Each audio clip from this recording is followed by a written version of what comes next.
ஆளுநர் ரவி அவர்கள் நான் எதுவும் அனுமதி கொடுக்கல, எனக்கு இதை பற்றி தெரியாதுன்னு சொல்லி ஒரு அறிக்கை விடுறாரு, இதற்கு என்ன பதில் சொல்ல போகிறீங்க அப்படின்னு சொல்லி சில பேர் கேள்வி கேட்கலாம். உண்மையிலேயே ஆளுநர் ரவி அவர்கள் தெரியாதுன்னு சொல்லி வசமாக சிக்கி இருக்கிறாருங்க. ஏன்னா அண்ணாமலை சிக்கியது இந்த வழக்கில் மட்டும் கிடையாது, இதற்கு முன்பு இன்னொரு வழக்கிலையுமே பொய்ய சொல்லி அண்ணாமலை சிக்கினாரு. அது எந்த வழக்கு அப்படின்னா, தீபாவளி பண்டிகைக்கு பட்டாசு வெடிக்கக்கூடாதுன்னு சொல்லி முதல்ல உச்சநீதிமன்றம் போய் தடை வாங்கினதே கிறிஸ்தவ என்ஜிஓ அமைப்பு தான் அப்படின்னு சொல்லி பேசு தமிழா பேசு அப்படின்ற ஒரு யூடியூப் சேனலுக்கு அண்ணாமலை ஒரு பேட்டி கொடுக்குறாரு. இப்படியான பேட்டி வெளியான உடனே இது ஒரு அப்பட்டமான பொய் செய்தி என்பதற்காக பியூஷ் மனுஷ் இதே போல தான் வந்து ஒரு வழக்கு தொடர்றாரு. அப்ப வழக்கு தொடரும் போது இதே போல சேலம் குற்றவியல் நீதிமன்றம் நீங்க அரசாங்கத்துக்கிட்ட அனுமதி வாங்கிட்டு வாங்கன்னு சொல்றாங்க. அப்ப அரசாங்கத்துக்கிட்ட இதே போன்ற ஒரு அனுமதியை பியூஷ் மனுஷ் வாங்குகிறார். அந்த ஜிஓ எப்ப வெளியாகுது தெரியுமா? 18/10/2023 வெளியாகுது. இந்த ஜிஓவை நீங்க அப்படியே பாருங்க. இந்த ஜிஓலையுமே கடைசி பேராகிராஃப்ல ஆளுநர் அவர்கள் ஒப்புதல் கொடுத்துள்ளார் அப்படின்றதா இருக்கும். By order of the governor அப்படின்ற வார்த்தையும் இருக்கும். இந்த ஜிஓவை வெளியிட்ட நந்தகுமார் இவரும் இப்போ ஜிஓ வெளியா இருக்குல்ல, அவரும் ஒரே ஆள் தான், நந்தகுமார் என்ற ஒரே அதிகாரி தான் 2 ஜிஓவுமே வெளியிட்டிருக்கிறாங்க. அப்ப இந்த ஜிஓவை எனக்கு தெரியாது, என்கிட்ட அனுமதியே வாங்கலன்னு சொல்லக்கூடிய ஆளுநர் ரவி 18/10/2023 வெளியான அந்த ஜிஓவும் எனக்கு தெரியாது என்று ஏன் சொல்லவில்லை அப்படின்ற கேள்வி இருக்குல்ல. அப்போ ஆளுநர் ரவி வசமாக சிக்கிட்டாரு. ஏன்னா ஏன் ஆளுநர் ரவி அவர்கள் அன்றைக்கு சொல்லலை, இன்றைக்கு சொல்லணும்? உண்மையிலேயே தமிழ்நாடு அரசு தான் கிட்ட கேட்காம இந்த அறிக்கையை வெளியிட்டிருந்தாங்க அப்படின்னா ரவி அவர்கள் என்ன சொல்லியிருக்கணும்? என்கிட்ட கேட்காமையே இப்படியான ஒப்புதலை கொடுத்துருக்குறாங்க, இந்த ஒப்புதலை நான் கேன்சல் பண்ணுறேன் அப்படின்ற வாசகத்தை சொல்லியிருக்கணுமா இல்லையா? ஆனால் என்ன சொல்கிறாரு? எனக்கு தெரியாது, நான் இந்த அனுமதி வழங்கலை அப்படின்னு மட்டும்தான் சொல்றாரே தவிர, இப்படி என்னுடைய பெயரில் நீங்க எப்படிங்க இந்த அறிக்கையை வெளியிடலாம் என்று தமிழ்நாடு அரசை ஒரு குற்றமும் ஆளுநர் ரவி அவர்கள் தன்னுடைய அறிக்கையில சொல்லவே இல்லை. அப்ப இதன் மூலமே ஆளுநர் ரவி அவர்கள் எனக்கு தெரியாதுன்னு சொல்வதை நம்மளால ஏற்க முடியல. ஏன்னா இந்த ஜிஓ என்பது அவ்வளவு சாதாரணமாக வந்து கிடைச்சிடாதுங்க. ஏன்னா பியூஷ் மனுஷ் அவர்கள் கோர்ட்ல போய் ஒரு கேஸ் போடுறாருன்னு வச்சுக்கோங்களேன், அந்த நீதிபதி என்ன பண்ணுவார் அப்படின்னா சம்பந்தப்பட்ட மாவட்ட கலெக்டருக்கு அனுப்பி வைப்பாங்க, அனுமதி கொடுங்க அப்படின்னு சொல்லி. அந்த கலெக்டர்கள் என்ன பண்ணுவாங்கன்னா தமிழ்நாடு டிஜிபிக்கும் அதே போல அந்த சம்பந்தப்பட்ட மாவட்டத்துடைய கமிஷனருக்கும் அனுப்பி வைப்பாங்க. அதன் பின்பு என்ன ஆகும்னா உயர்நீதிமன்றத்துடைய அரசு வழக்கறிஞர் இருப்பார்ல, அவருக்கு இந்த அனுப்பி இந்த வழக்கை நம்ம ஏற்றுக்கொள்ளலாமா, அனுமதி கொடுக்கலாமா அப்படின்ற லீகல் ஒப்பீனியன் கேட்பாங்க. அப்படியான லீகல் ஒப்பீனியன் உயர்நீதிமன்றத்துடைய அரசு வழக்கறிஞர் கொடுத்த பின்புதான் அரசு என்ன பண்ணும் அப்படின்னா ஓகே இதற்கு நம்ம ஒப்புதல் கொடுக்கலாம், ஜிஓ வெளியிடலாம் என்று சட்டத்துறை அமைச்சகம் ஒரு அறிக்கையை ரெடி பண்ணுவாங்க. அது ஆளுநர் அவர்களுடைய ஒப்பீனியனுக்கும் அனுப்பி வைப்பாங்க. ஆளுநருடைய பார்வைக்கு போகாமல் இது வெளிவரவே வராது.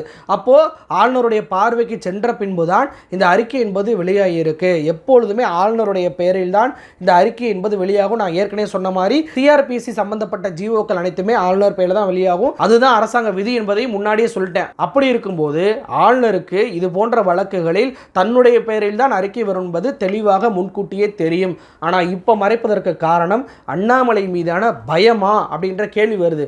ஏன் அப்ப கேட்கல?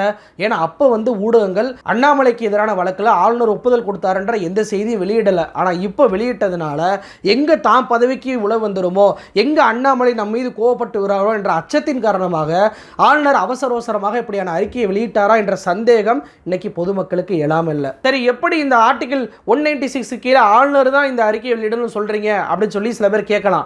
அதற்கும் சில ஆதாரங்கள் இருக்கு. என்ன அப்படின்னா சுப்பிரமணிய சுவாமி அவர்கள் 5/9/2023 ஆளுநர் ரவிக்கு ஒரு கடிதத்தை அனுப்புறாரு. என்ன கடிதம் அப்படின்னா சனாதனம் குறித்து அமைச்சர் உதயநிதி ஸ்டாலின் அவர்கள் கொச்சையாக பேசியிருக்கிறார். இப்படியாக இவர் பேசியதற்காக ஆர்டிகல் 196 கீழே இவர் மீது நடவடிக்கை எடுக்க வேண்டும், அதற்கு உங்கள் ஒப்புதல் வேண்டும் என்று ஒரு கடிதத்தை அனுப்பியிருக்கிறார்.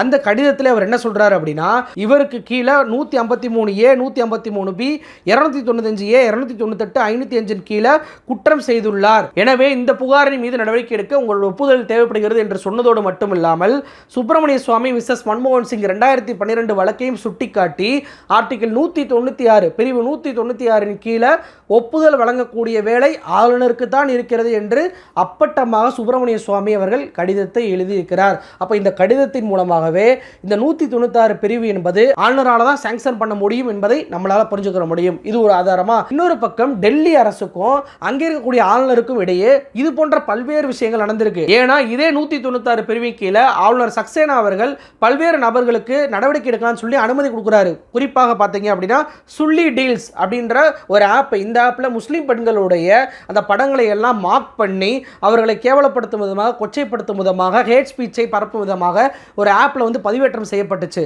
அப்போ அது பதிவேற்றம் செய்த ஓம்கரேஸ்வர் தாக்கூருக்கு எதிராக 196 பிரிவின் கீழே நடவடிக்கை எடுங்கள் அப்படின்னு சொல்லி ஆளுநர் சக்சேனா அப்போது ஒப்புதல் கொடுத்திருக்கிறார். அதே போல பார்த்தீங்கன்னா விக்ரம் சிங் மற்றும் பல்ராம் சிங் 2 பேரும் சேர்ந்து என்ன பண்றாங்கன்னா சுவற்றில் காலிஸ்தான் சிந்தாபாத் அப்படின்னு சொல்லி எழுதுறாங்க. இது இந்திய அரசுக்கு எதிரான கோஷம் அப்படின்னு சொல்லி இவர்களுக்குமே 196 பிரிவின் கீழே நடவடிக்கை எடுங்கள் சொல்லி ஆளுநர் சக்சேனா அவர்கள் ஒரு ஒப்புதலை கொடுத்திருக்கிறார். அது மட்டும் கிடையாது, 2020 டெல்லி கலவரத்தின் கீழே 6 பேரின் மீது இதே போன்ற ஒரு வழக்கை பதிவு செய்யுங்கள் என்று பிரிவு 196 கீழே ஒப்புதலை கொடுத்திருக்கிறார் ஆளுநர் சக்சேனா.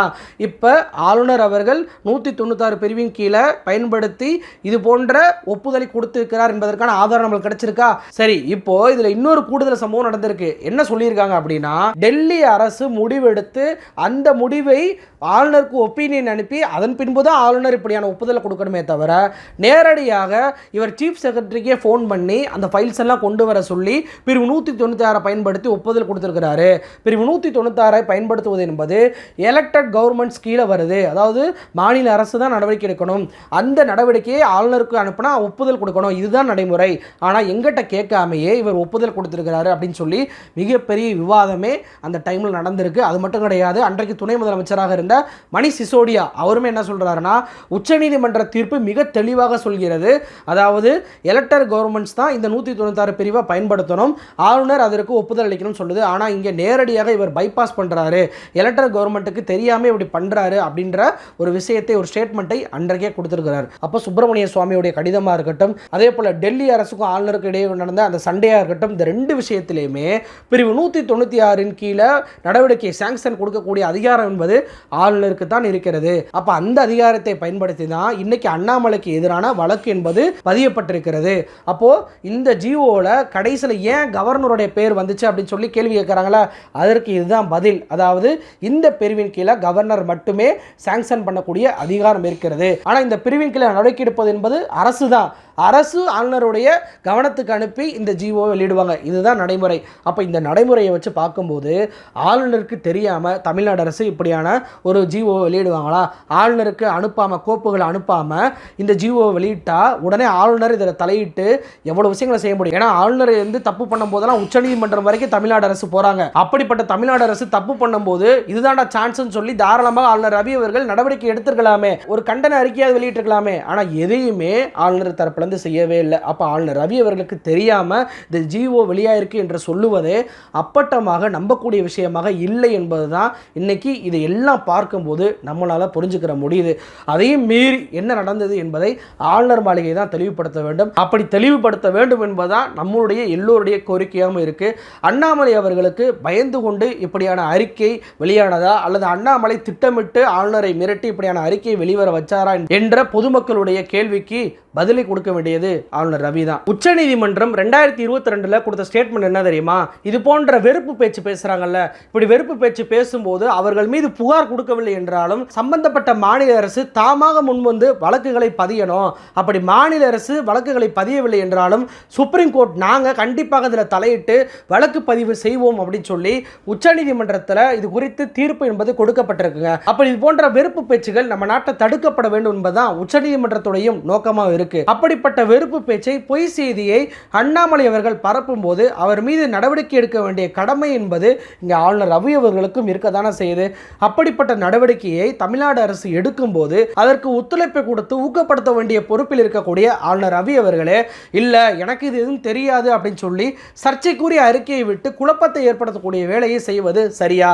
உச்சநீதிமன்றத்துடைய தீர்ப்பின்படி வெறுப்பு பேச்சை தடுக்க வேண்டிய கட்டாயத்தில் மாநில அரசுக்கு மட்டும் கிடையாது, மாநில அரசுடைய நிர்வாக தலைவராக இருக்கக்கூடிய ஆளுநருக்கும் அந்த பொறுப்பு இருக்கு. நம்மளுடைய பணியாற்றக்கூடிய மாநிலத்தில் இப்படியான வெறுப்பு பேச்சுகள் பரவிவிடக்கூடாது என்ற ஒரு கவனத்தை ஆளுநரும் பெற்றிருக்க வேண்டும் என்பதுதான் மக்களுடைய கோரிக்கையா இருக்கு. அப்படிப்பட்ட கோரிக்கையை ஆளுநர் ரவி அவர்கள் நிறைவேற்ற வேண்டுமே தவிர இப்படியான அறிக்கைகளை விட்டு குழப்பக்கூடிய வேலையை செய்யக்கூடாது என்பதுதான் பொதுமக்களுடைய பார்வையாகவும் வேண்டுகோளாகவும் இருக்கு. நன்றி.